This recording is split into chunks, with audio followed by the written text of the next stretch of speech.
Hello বন্ধুরা, welcome to my channel.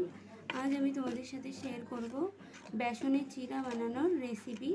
এর জন্য আমি ছোটো কাপের 1 কাপ মতো বেসন নিয়ে নিচ্ছি, আর নিয়েছি একটা কাঁচা লঙ্কা আর একটা পেঁয়াজ কুচি কুচি করে কেটে নিয়েছি এখানে। এবার এগুলোকে বেসনের মধ্যে দিয়ে দেব, আর দিয়ে দিচ্ছি সামান্য হলুদ গুঁড়ো, আর দিচ্ছি পরিমাণ মতো লবণ, আর দিয়ে দিচ্ছি অল্প কটা জিরে। এবার এটাকে জল দিয়ে গুলে নেব। চলো গুলে নেওয়ার পরে তোমাদের দেখাচ্ছি।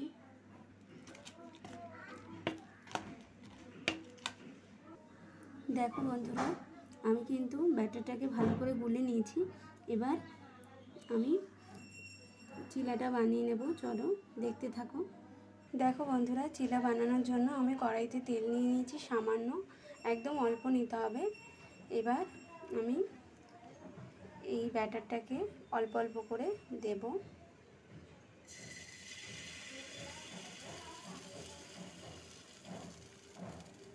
দেখো দিয়ে দিয়েছি।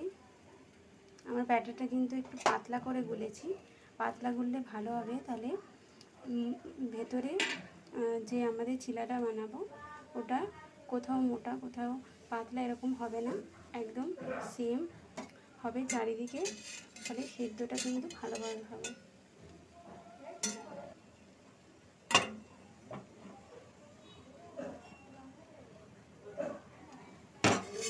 এটা কিন্তু আমি মিডিয়াম ফ্লেমে হতে দিচ্ছি, তাহলে ভালোভাবে সিদ্ধ হবে।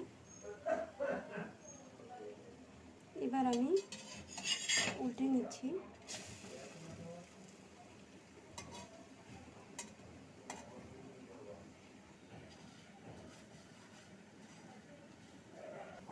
আমি কিন্তু এই চিলাতে শুধু পেঁয়াজ আর কাঁচা লঙ্কা দিয়েছি কুচি করে। আপনারা চাইলে এর মধ্যে অন্য সবজিও দিতে পারেন, যেমন ক্যাপসিকাম, গাজর। এটা কিন্তু খুব হেলদি হয় আর খেতেও খুব ভালো লাগে, খুবই টেস্টি। তো আপনারা সবাই এটা কিন্তু বাড়িতে ট্রাই করে দেখতে পারেন। দেখো বন্ধুরা, আমার একটা চিলানো বানানো কিন্তু হয়ে গেছে। এবার আমি এটাকে উঠিয়ে নেব আর বাকিগুলো বানিয়ে নেব।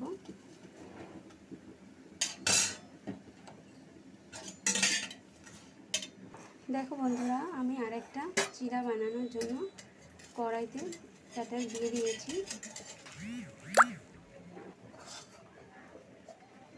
এবার এটাকে আমি উল্টে নেব।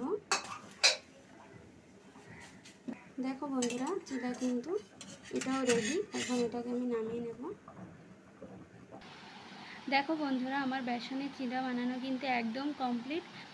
যদি তোমাদের ভিডিওটা ভালো লেগে থাকে তাহলে অবশ্যই চ্যানেলটাকে সাবস্ক্রাইব করো, আর ভিডিওটাকে লাইক শেয়ার করতে কিন্তু একদম ভুলো না।